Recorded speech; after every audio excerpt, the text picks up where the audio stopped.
Every now and again your phone rings and you get an assignment where you hang up the phone and you're like, oh my God, I have the best job in the world. When Sony called, the assignment kind of went, we've got a new camera coming out, like what do you want to go do with it to put it through its paces? One of the things that always irks me is when camera tests are done in a vacuum. So immediately I thought of just doing a trip around the world and taking this camera into real environments. Over the last couple of years, I've turned my attention more towards cinematography. So I've been spending more time trying to understand motion, learn how to see in motion, and most importantly, shoot in motion. And the A99 is a great tool to explore both still and motion.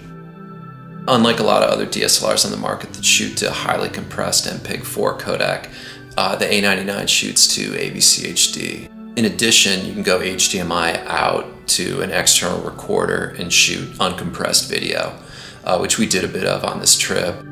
Being able to shoot uncompressed video out opens up a whole new world of possibilities, including green screen. Cinematographers know that it's important to have a low contrast image.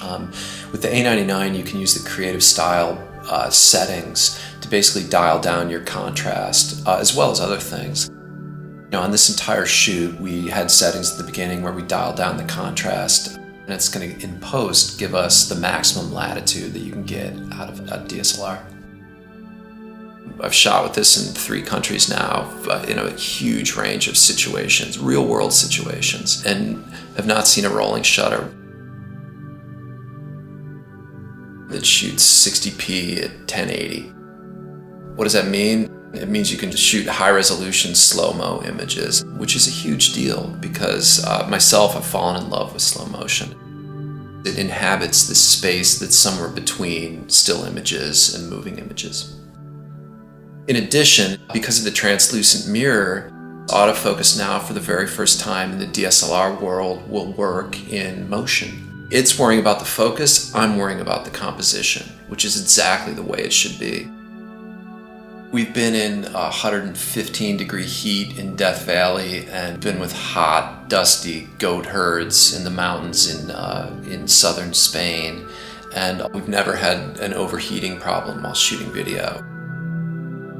One of the other ways to put a professional camera through its paces is to use it with a wide variety of gear, and we've shot every lens from 16mm to 500mm.